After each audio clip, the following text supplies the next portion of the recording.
can start now.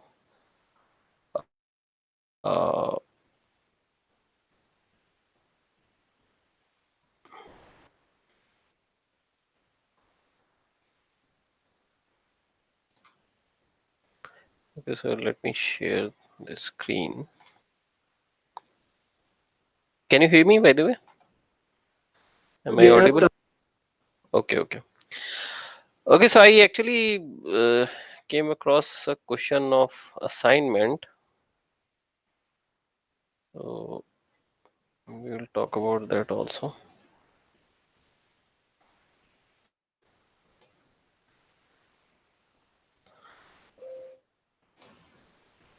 Can you see the screen? Yes, sir. Yes, sir. ठीक है. Okay, so regarding the assignment, I'll say that don't worry at this stage because at this stage you just focus on your mid-sem exams. Okay, so mid-sem exams are commencing next week, so from Monday to Friday or Saturday, depending on number of subjects. You will have your mid-sem exams. So after your mid-sem exams, you can start working on the assignment. I have prepared some guidelines, and this actually I'll be talking about this in some more details in the next to next class. That means after the midterm exams, I'll again be talking about this assignment. So you will have only one assignment, which is actually a part of your, you know. So ideally, it should be two assignments. One is before midsem and one is after midsem. But we will have only one this type of assignment, and we'll follow the same thing that we discussed once. So your project-based work and or presentation, that will be 30 marks, and mid-semester exams will be 30 marks, and end semester exams will be 40 marks. So mid-sem and end semester will mostly be, based on the things that we discuss in the class.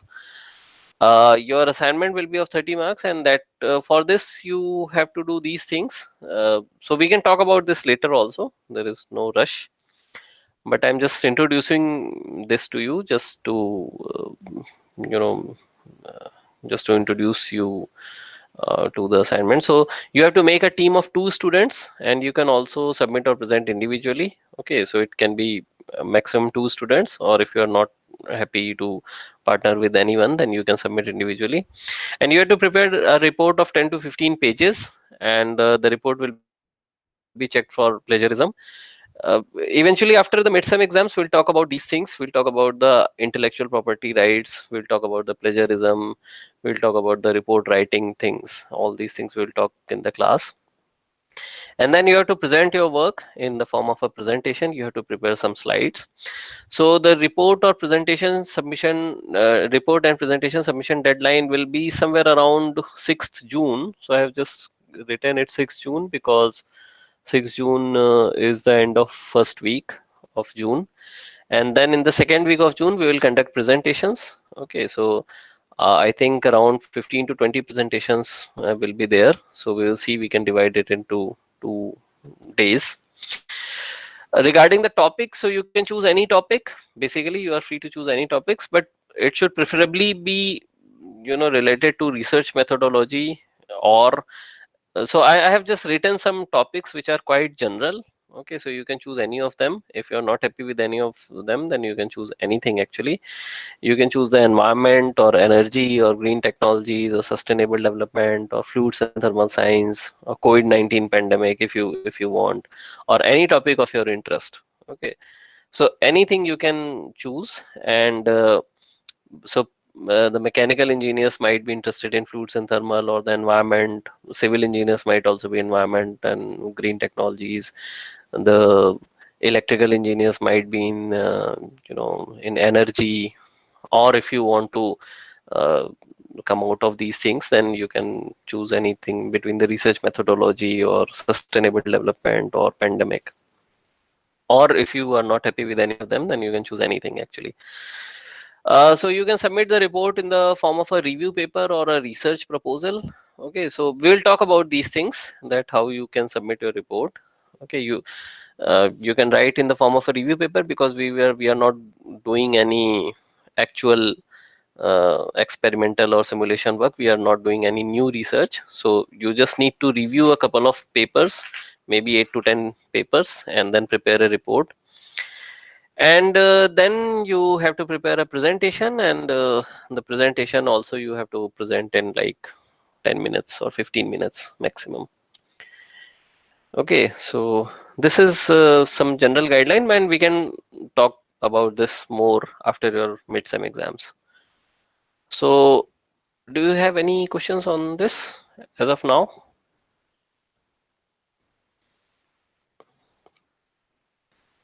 Can you see the screen? Yes, sir.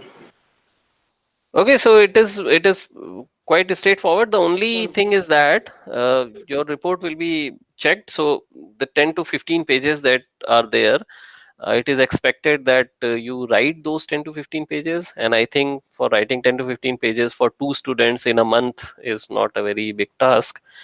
Uh, but you have to actually read some related literature, and you have to do this. So this is a part of your assignment, and there will be no other assignment. There will be no other exam or no other thing. Means obviously the midsem and endsems are there, but apart from this, there will be no other test or any other assignment.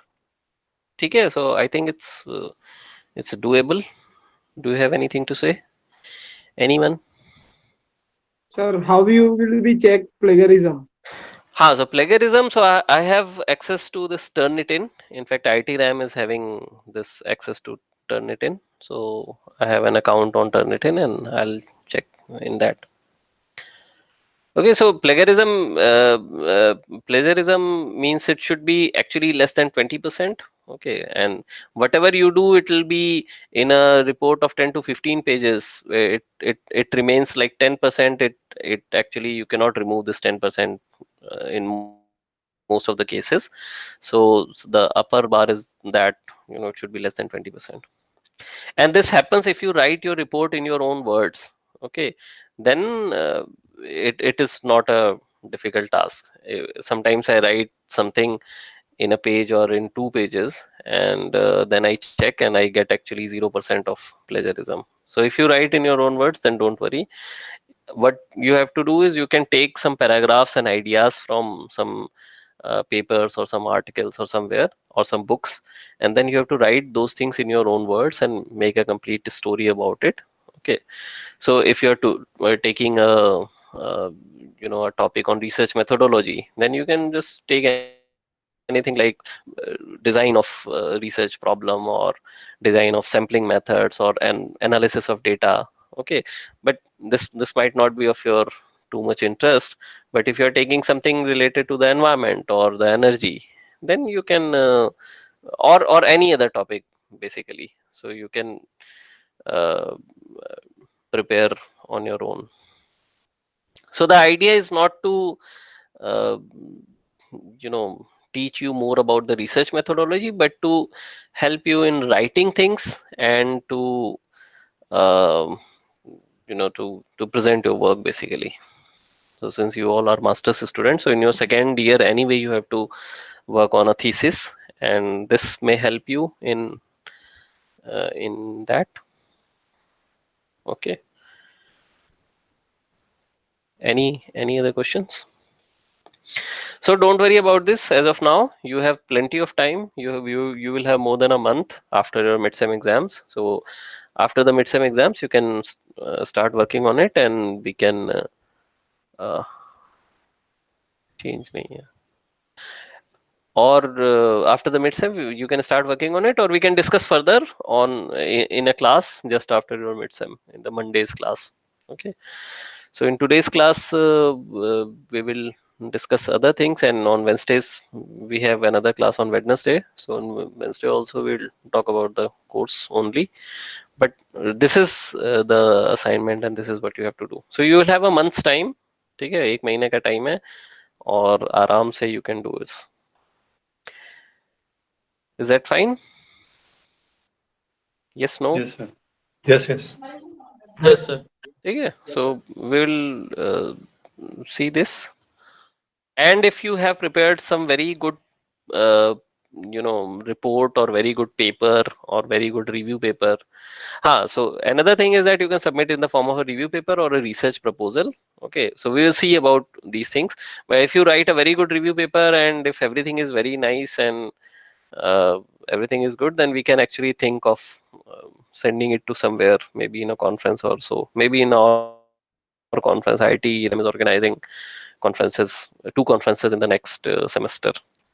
So we can send it in those conferences if it is very good, but don't think that it should be of that. The aim is not to send it to any conference, but the aim is to write 10 to 15 pages on your own on any topic of your interest.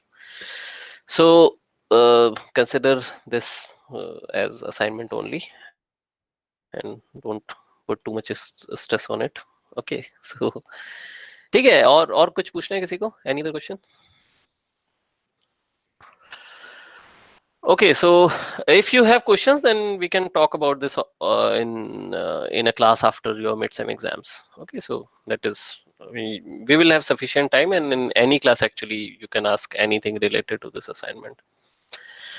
Okay, so I think we can start today's class. So again, I'm saying that there will be no other class test or no other assignment, just only this thing you have to do apart from your midsem and endsem exams. ठीक है, so let us start. ठीक है, is it fine with everyone? Yes. Yes, yes, sir. Okay. Okay, so in the last class we were discussing about important experimental design, and we discussed that we can classify this into two broad categories. One is the informal experimental design and another is the formal experimental design. In the informal experimental design, you have these three things: before and after without control, and after only with control, and before and after with control. In the formal experimental design, you have these four categories. One is the completely randomized design, which is CR design.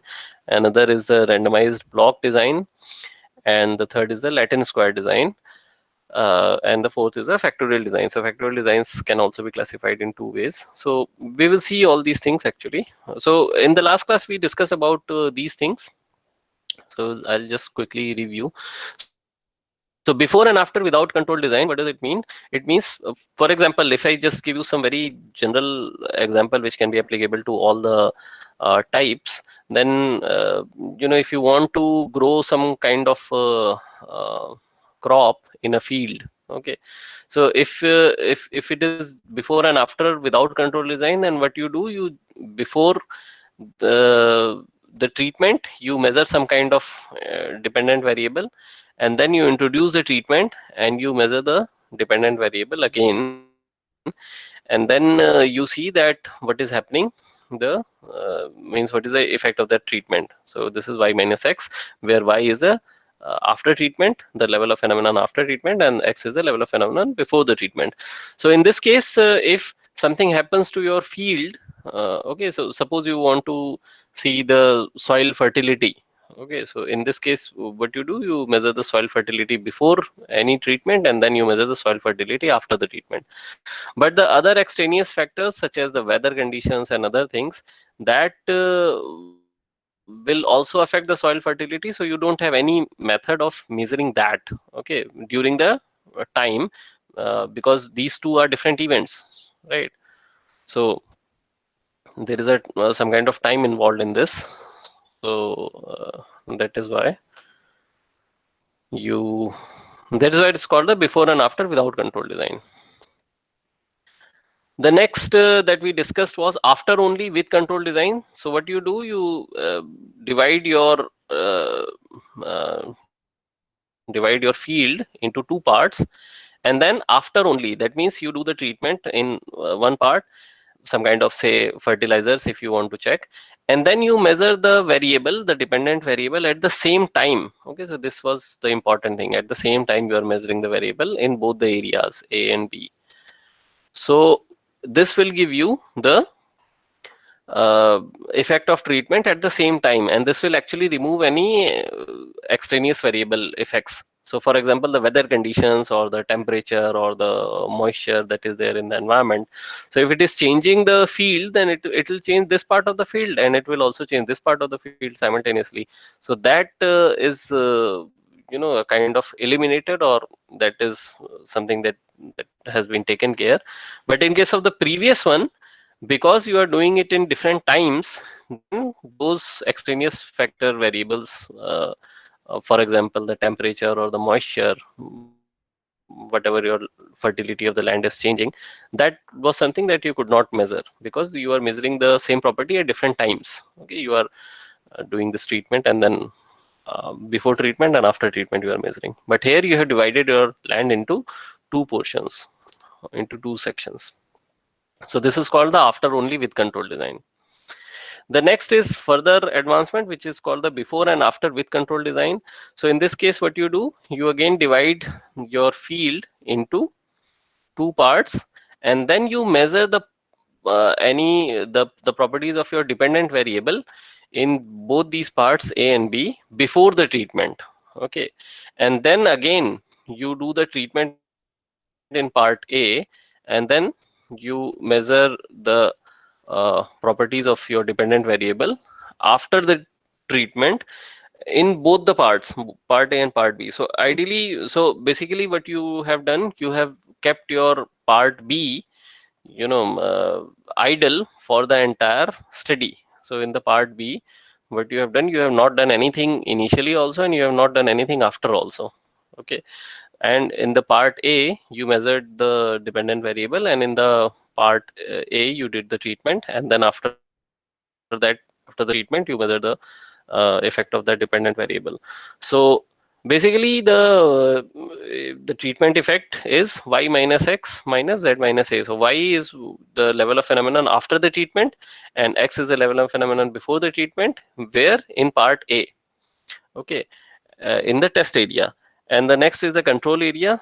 With here it is z minus a, so it is the level of phenomena without treatment z, and level of phenomena without treatment, which is a area a. Okay, so this is z minus a. Now ideally the z minus a should be 0, because if you are not changing anything, then nothing should actually change. But this is something which gives you a better result compared to the previous two cases. Okay, so again, I'm saying that here you are measuring, first you are measuring, then you are doing the treatment, and after the treatment you are measuring again. Here you are dividing into two parts, and at the same time you are measuring after the treatment only at the same time. And here you are doing both before and after. So before the treatment also you are measuring, and after the treatment also you are measuring. But it is a controlled design, because you have divided into two parts, and uh, you are measuring it at the same time before and after the treatment. So I hope this is something that we discussed in the last class. So the next is the formal experimental design. So in the formal experimental design, you have a couple of designs. So one is the completely randomized design. So in the completely randomized design, it involves two principles: principles of replication and principles of randomization. Okay, and the third principle is principle of local control. So this is something that we discussed somewhere. Yeah. So these are the basic principles of experimental design. So one is the principle of replication, one is the principle of randomization, and one is the principle of local control. So in the principle of replication, that means you have to perform some experiment again and again. And the principle of randomization, that means it should be completely random. You can choose the data point or choose a sample in a very random way. And the principle of local control, that means you can control the extraneous factor, extraneous variables.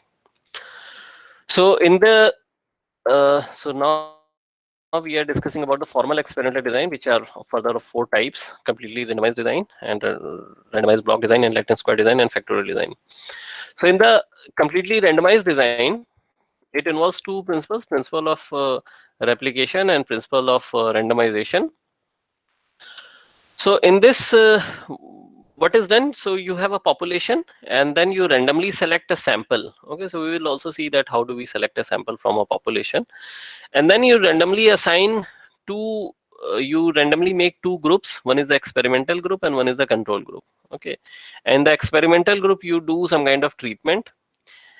which is the treatment A, and in the control group you actually do some kind of treatment B. Okay, so basically the control group means something where you don't do any treatment, or it is just to study the extraneous factors. An experimental group is something where you study the effect of independent variables, and control group is something where you study the effects of extraneous variables. But if you are doing some kind of treatment A and treatment B to these two groups, uh, and you study the you some kind of independent variable in the form of a treatment, and then you see that what happened to these groups, that means you want to see some kind of properties of kind of a dependent variable. I hope these terms are somewhat clear, because we discussed this multiple number of times: independent variable, dependent variable, and extraneous factors, experimental group and control group. Okay, so in the completely randomized design, it is completely random. So the sample is very random. The types of group is very random. That means you can choose. So for example, suppose you have population of 100 students, for example, and you are selecting 10 students, and you have divided 5 students to experimental group and 5 students to control group. And to these 5 students, you are giving some kind of treatment A, which is say special study program. And to these 5 groups, you are giving the treatment B, which is say general studies program. Okay, and then you want to see that what happened to their performance. Okay, so this is how it is done. So this is a completely random design, and all these 10 students have the opportunity to go into either of these groups. Okay, so that's why it is called a completely random design. That means you have not made any special decision that which student will go to which group. Okay, you can just randomly divide them into two parts. So if you have this kind of design, then it is called a completely random design.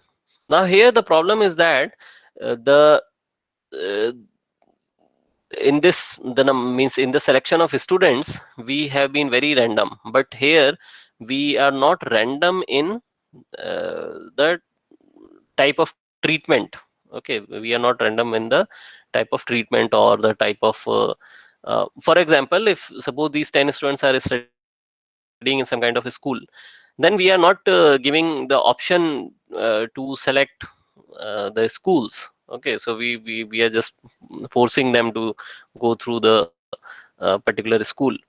So in this case, so here we are not controlling this thing. So this is there is a modification of this completely random design, and that is called the random replications design. Okay, so that means the replications are there, they are also random. So again, I'm showing the same graphs, same diagram. So this diagram tells you the two group simple randomized design. That means you have two groups, experimental group and control group, and the same that we discussed actually. Suppose you have a population of 100 students and you have 10 and 5 and 5. But here we are not doing any, we have not randomized the treatment. So in this case, basically you can so in a completely random design only, there is another term which is a random replications design. So here what you do, you take the population which is similar to the previous one, you do a random selection and you select the sample, say 10. Okay, or say in this case say 8, and then for each group you have one student. Okay, for example, or if you take 16, then each group will have two students, and you have 8 groups. You have randomized the treatments. Okay, so so the population which is available to conduct treatments. Okay, so who wants to uh, uh, do this treatment. So in this also you have randomly selected some some some sample or some individuals to conduct those treatments. For example, if you want to study the effect of teaching any particular thing to a student, so here the students are randomly selected and here the teachers are randomly selected, and then you have randomly assigned any teacher to any student. Okay, so if you are selecting it randomly, then you can select two groups, and you can make an experimental group and a control group. Now this experimental and control groups are also randomly assigned.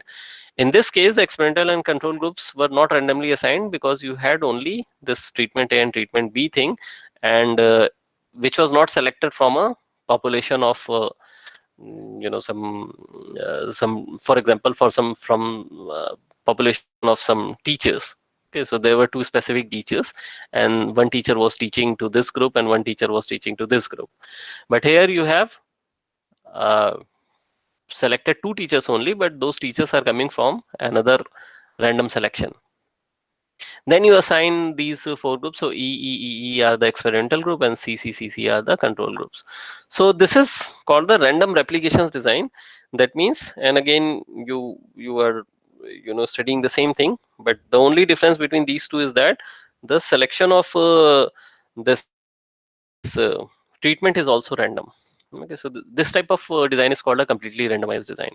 So I hope it is somewhat clear what is a completely randomized design, where it is a completely random thing.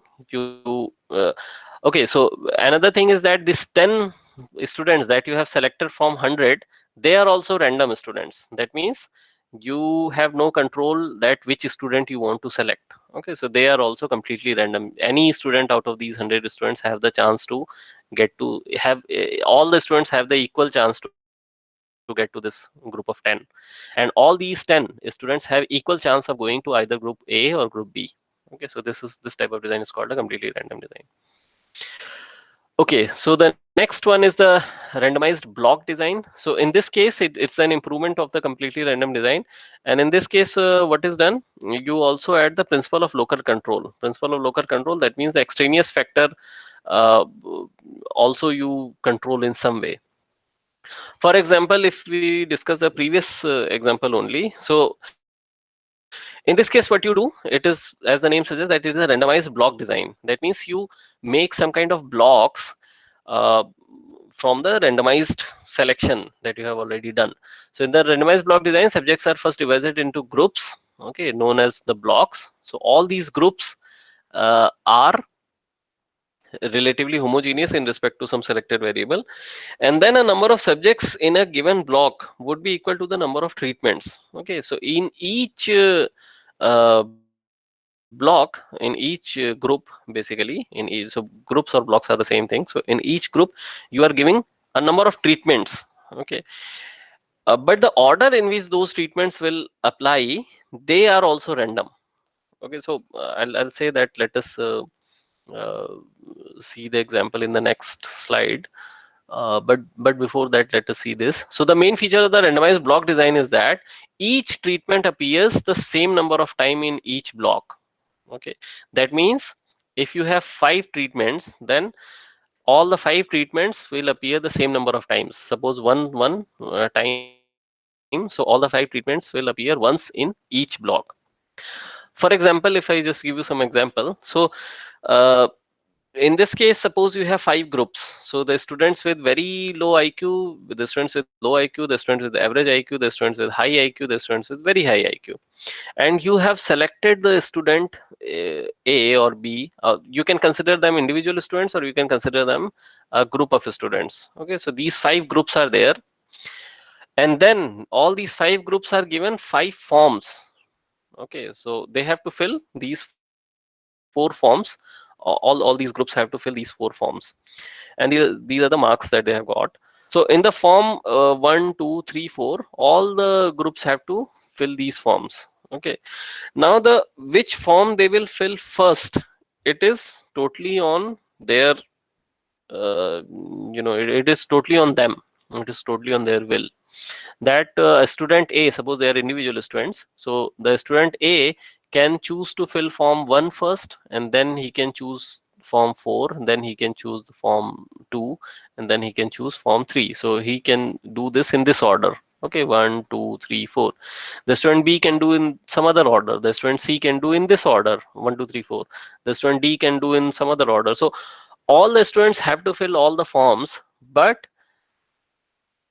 they can fill these forms in any order. So if you consider that these forms are actually the treatments, so in this case, you have randomized these treatments also. Okay, so the selection of a student or the group of a student is also random. The treatments are also random, but the order in which the treatment is applied, or the order in which the students are attempting these forms, they are also random. Okay, so you have also introduced the principle of local control. So this is called the randomized block design. Okay, so this is the example of the randomized block design. The next is the Latin square design. So Latin square design is an experimental design and it is very frequently used in agricultural research. So in this case, for example, I mean, all these things we can understand from examples only. So if you have, suppose, the effect of 5 different fertilizers. Okay, so you have 5 fertilizers, 1, 2, 3, 4, and 5, and you have 5 different types of seeds. Okay, X1, X2, X3, X4, and X5, and you want to see that what is the effect of these fertilizers on these seeds.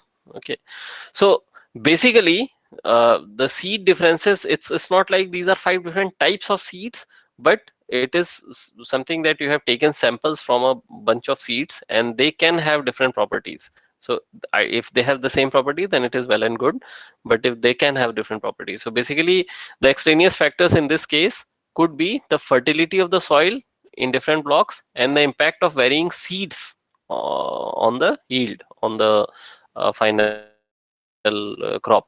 Okay, so in this case what you do, you divide you can divide uh, your land in this way.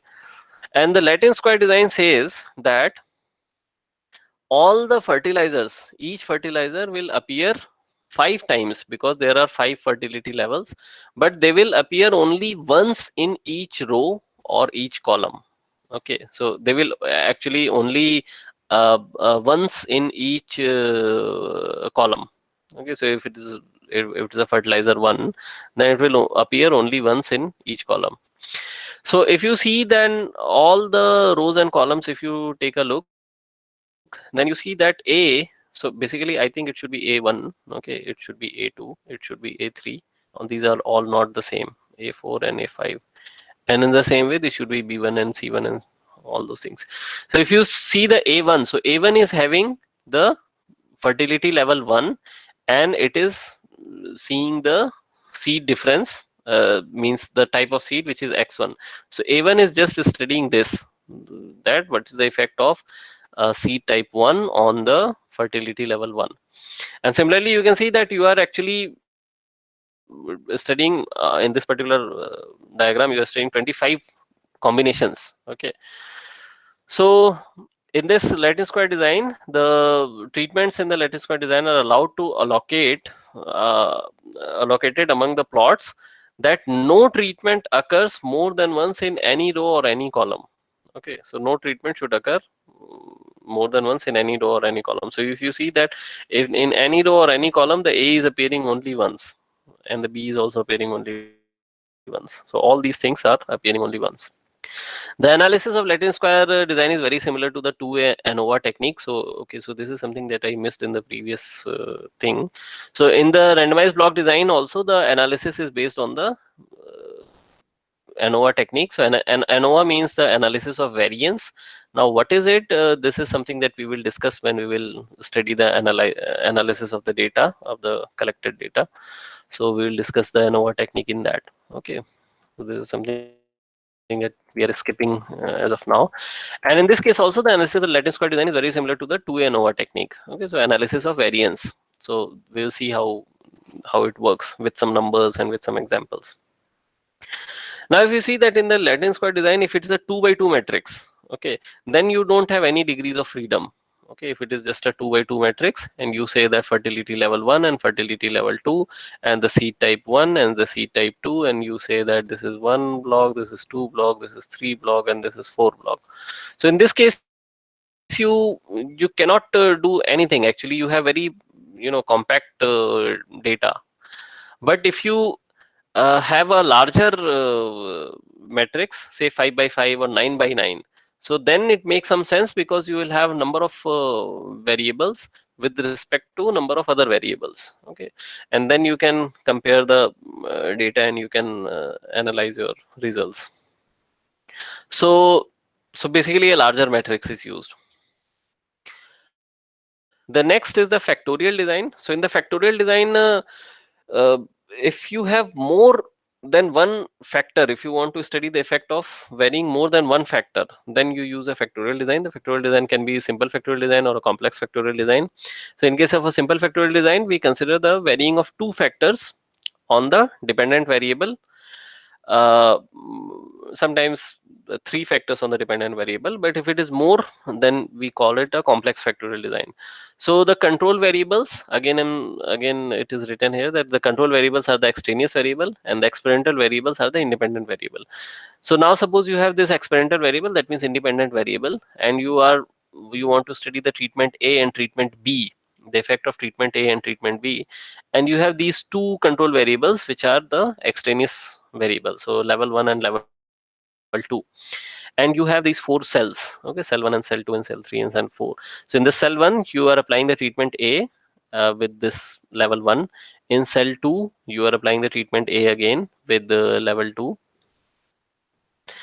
and in cell 3 you are applying the treatment B, and in cell 4 also you are applying the treatment B in level 1 and 2.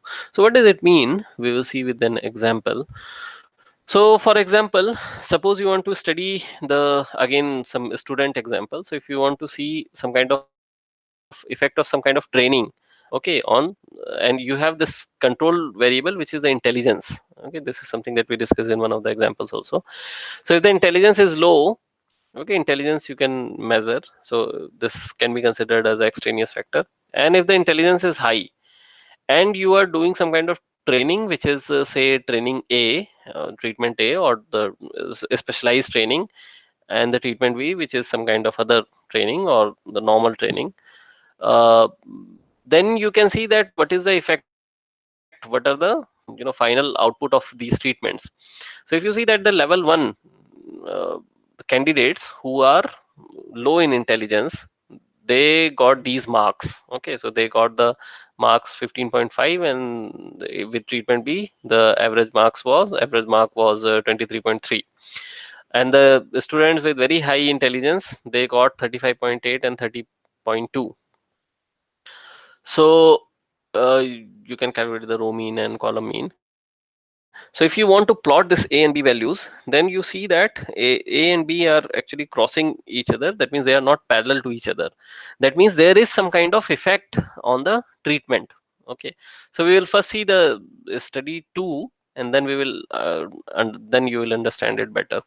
Now the same thing has happened in the study 2 data, and the study 2 data shows that the intelligence, the people with low and high IQ, they have this treatment A and treatment B, and you have this 10.4 and 20.6 and 30.6 and 40.4. So if you are plotting the mean score of dependent variable, say ability, with the control level or the intelligence 1 and 2, low and high, then you see that these lines are actually parallel in this case. So in the study 2 these lines are parallel. So what does it mean? It means that it doesn't matter. So actually what does it mean? It means that the treatment and the level, they are, they don't depend on each other. Okay, that means they are parallel. So if you are selecting some other uh, uh, student, then you know, for a particular group, say treatment A, this is 10.4 and this is 30.6, and for treatment B it is 20.6 and 40.4. So that means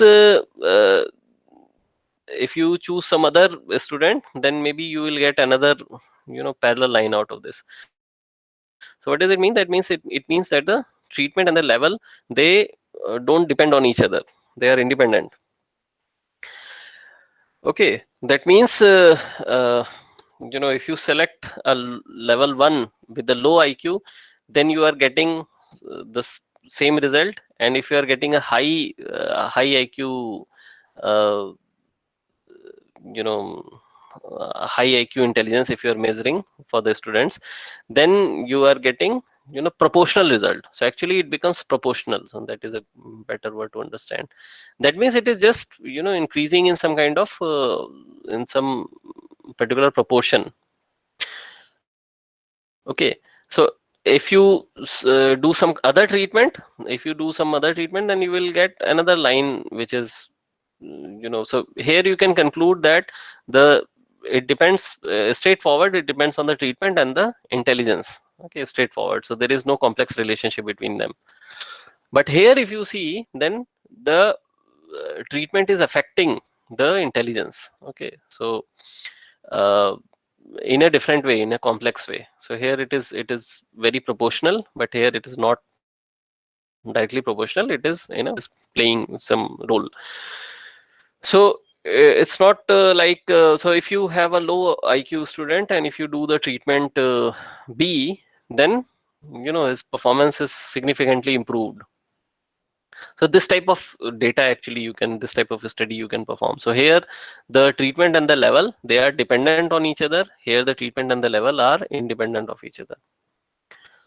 So I hope this is somewhat clear. So again, I'm saying that this is proportional change, but this is a complex change. So this is some kind of complex change and this is a proportional change.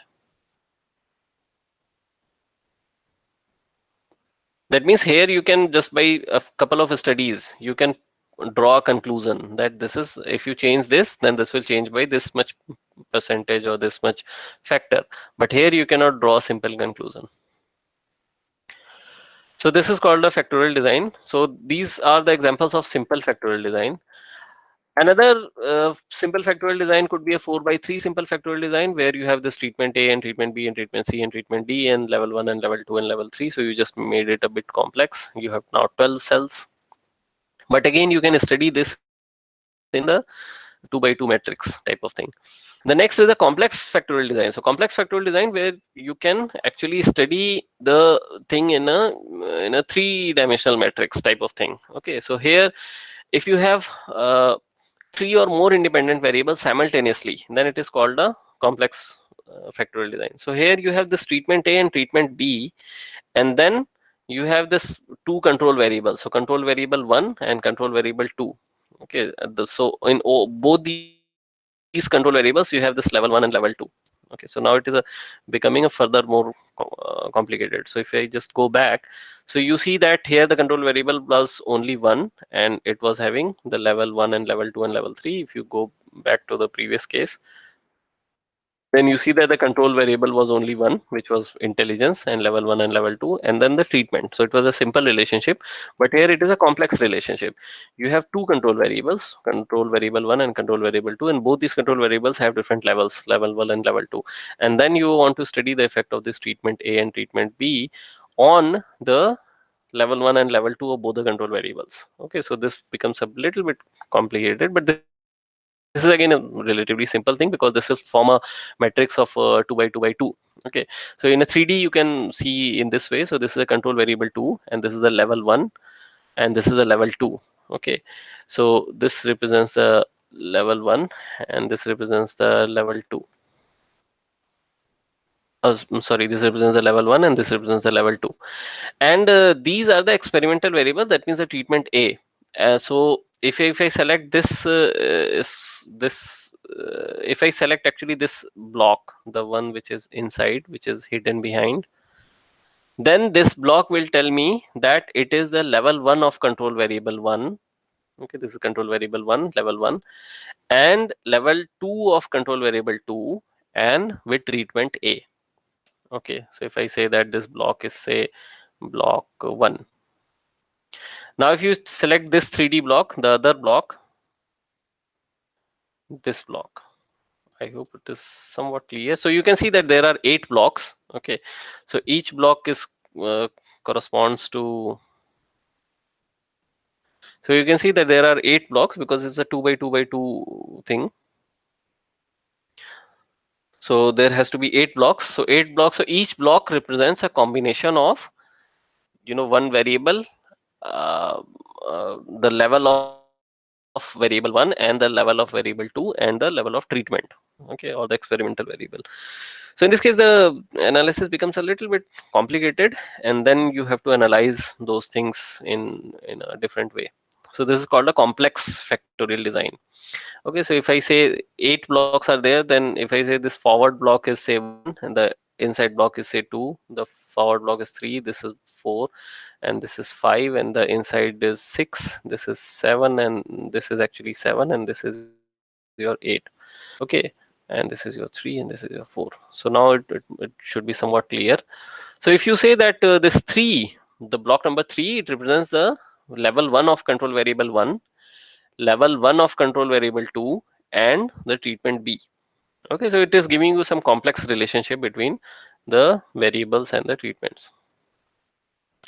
So if I just conclude this, then there are several research designs, and the researcher must decide in advance of collection of the analysis of data to which design should prove to be more appropriate for his research project. So based on all these, actually you have to decide that which research design you want to choose, and what type of a study you want to perform, and what type of a study you, whether it can be done with the informal experimental design, or you need a very precise and guided design. All these things you will understand if once we discuss the analysis part. Okay, so with this, this is the end of this section. So we still have some time, so I'll discuss about the next section in next 10 minutes. So the other concluding remark is that the researcher must give due weight to various points, such as the type of population, its nature, okay, the objective of the study, what you want to study, the resource list or the sampling frame, the desired standard of accuracy, and others when taking a decision in the respect of the design of research project. Okay, so these are the important experimental designs. Now the next unit is a sampling design, and this might be of somewhat interest to all of you. This might be a bit interesting. So sampling design is something. By the way, are you all listening? Are you listening? Yes, sir. Yes, sir. Okay. ठीक है. So the sampling design is the next unit, and this is a bit interesting, that how you select a sample from a larger population. Okay, so suppose you have this population and you want to select a particular sample out of it, then how you do this. So in today's class we have just 10 minutes, so I'll be talking some basics, and then we will discuss this in detail in the next class. So a population is the entire group that you want to draw conclusions about, and the sample is something specific group of individuals that you will collect data from. Okay, so this is basically in terms of people. But if you are taking some kind of sample of your analysis, then if you have prepared something, say 200 ml, and you are taking a 5 ml and you are analyzing this 5 ml sample in your microscope or in your any other instrument, then you will see what will be your conclusion, that whatever characteristics are of this 5 ml thing, the same characteristics are possessed by this 200 ml population, or 200 ml actually your entire bulk. Okay, so this is a sample, and this is your bulk. So the sample property should represent the bulk properties. This is what you do in your research, right? So the population is the entire group that you want to draw conclusions about. So whatever, if you are saying that some kind of distribution in this sample is this, then you will conclude that this kind of distribution is also present in the bulk. Okay, this is what you do. So a sample is a specific group of individuals that you will collect data from.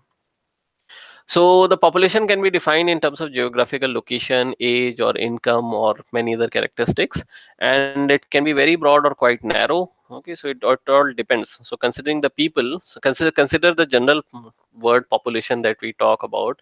So it has all the it has actually different categories. Okay, so in a general population of a city, or a town, or a state, or the entire country, we have different classes of people in terms of their income, in terms of their age, in terms of gender, in terms of location, in terms of their language.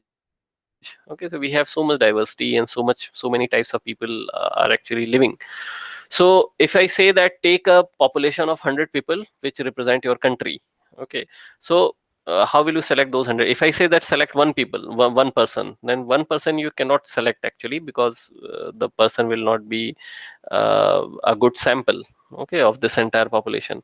But if I say that select one student from your MTech batch, okay, MTech mechanical batch, then your one student can represent your MTech mechanical batch, because all the batch is having roughly the same age group, roughly the same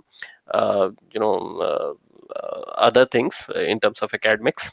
So you have same qualifications, you are in the same class, so you are in the same age group, so you can represent. But if you have to take from a bulk, if I say that select one student from IIT RAM, then IIT RAM is having different courses, so from where will you select and what will that actually represent? So that's why the sampling is actually very, very important, that how do you select the sample. So it is important to carefully define your target population according to the purpose and practicalities of your project. So if the population is very large, such as if you want to study the population of the state or the country, then it is very large and it is demographically mixed and geographically dispersed. So it might be difficult to gain access to a representative sample. Okay, so the sample should be actually representative. Representative, that means it should represent the entire population or the entire bulk. So sampling methods. So basically, since I have less time, so I'll quickly discuss this, and we will discuss this in detail in the next class. So basically, there are two methods. One is the probability sampling method, one is the non-probability sampling method. This is something that we discussed somewhere also. So in the probability sampling method, you have these four things: simple, random sampling. So probability sampling methods, in the probability sampling method, the sample selection is very random, and this random selection should represent the entire population. Okay. In the non-probability sampling method, it is non-random, and there are some ways of selecting this. And this non-probability sampling is used when you want to easily collect the data. Okay, this probability sampling, you have to follow some kind of these techniques, but in non-probability sampling methods, you can easily collect the data with the non-random selection. So probability sampling, there are four types: simple random sampling, systematic sampling, stratified sampling, and cluster sampling. Non-probability sampling are of four types: convenience sampling, voluntary response sampling, purposive sampling, and snowball sampling. So let us quickly see these things. So probability sampling, in this, the simple random sample. So simple random sample, that if I say that this is the population and you select any five five persons out of them, out of these bunch of people, then you can select any five. Okay, it doesn't matter whether they are male or female, or what is their age group, or what is their other classifications. Okay, so you can just simply select any five people, any five persons, and they will represent the sample. So this is called a random sample, simple random sample. So randomly you are selecting. Now the systematic sample, that means you are saying that suppose you have a bunch of data and you want to select something. So you say that every third point or every fifth point I'll be selecting. So if I just divide them in numbers, and then I say 5, 6, 7, 8, 9, and 10, and 11, and say 1 is 12.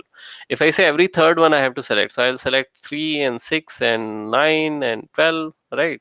And likewise. So it doesn't matter that what is the property of these three, what is the properties of six, but I'm just selecting them randomly. And this is a systematic random sample actually. So you see that every third person is being selected, and it doesn't matter whether the person is male or female or what thing. Okay, so the same thing applies to all your samples, but here we are considering the bunch of people.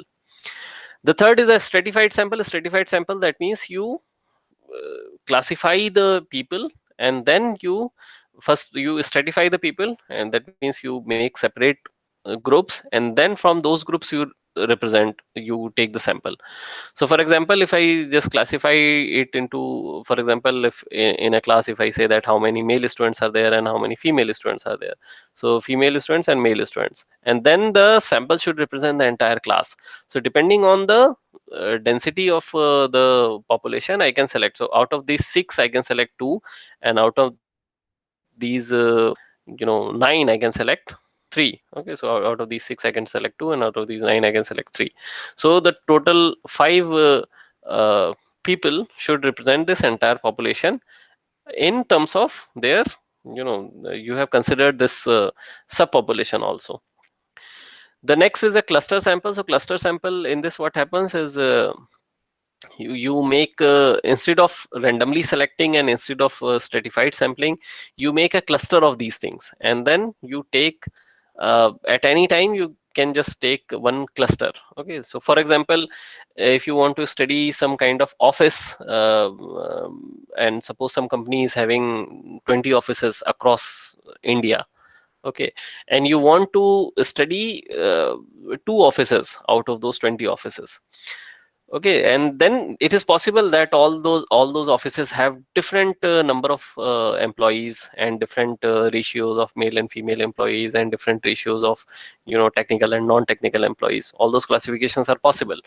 But what you do, you have just divided that. Okay, 20 offices are there, and you have just selected any two offices for your study, and then you can say that roughly, whatever your study says are a representation of all the offices. Okay, so this is called a cluster sample. So you have divided them into individual groups, and then you are selecting the entire group. So this is a cluster sample. So these are four types of probability sampling. The next is the non-probability sampling. So in this, these are, as I said, that is, they are non-random. Okay, yes, so they are non-random, and they are just for easily collecting the data. So one is the convenience sample. So convenience sample, if I have to select 5 people, okay, if suppose the experimenter is performing some kind of test or some kind of experiment, and he has to select 5 people. So what he can do, he can just select the nearby people. Okay, so if I have to conduct something, some kind of test, then I can actually take 5 of my immediately known person. Okay, and I can say that this is a sample that I have taken, but obviously this will not represent the entire population. So this is a non-probability sampling. Voluntary response sample, that means the person, instead of selecting the 5 nearby people, the person asks that I need 5 people and who are willing to participate in this study, and randomly any 5 people will participate in this study. Okay, in any kind of a study. But the difference is that it is possible that all these 5 people are actually having good IQ or good communication skill or good something, because they are responding. They are themselves, they are saying that take me. Okay, it is possible that this person might be a better, might have a better, might be a better performer, but since this person is a bit curious, then he just said that okay, I want to participate, and he got selected as a sample.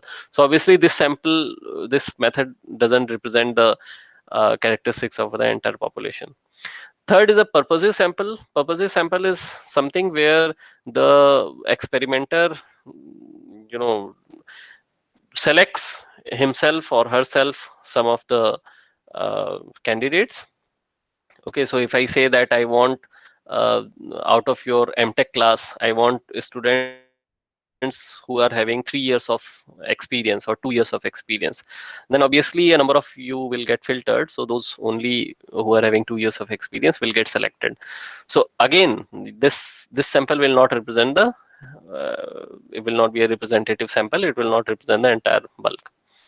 And then the next is a snowball sample. So in the snowball sample, the person contacts the immediate connections, and they contact their immediate connections. So this is how you select the sample. Okay, so these are the probability and non-probability sampling techniques. Okay, so this is the end of this presentation, and I'll be talking about these things in some more details. I'll be talking actually about this sampling design in some more details in the next class. Do you have anything to say?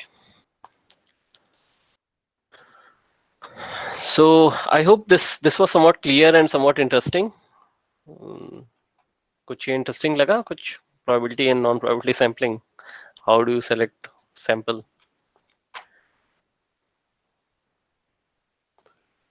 What will be midsem like? Okay, so midsem will have some questions. It will not be a difficult one since it's an online examination.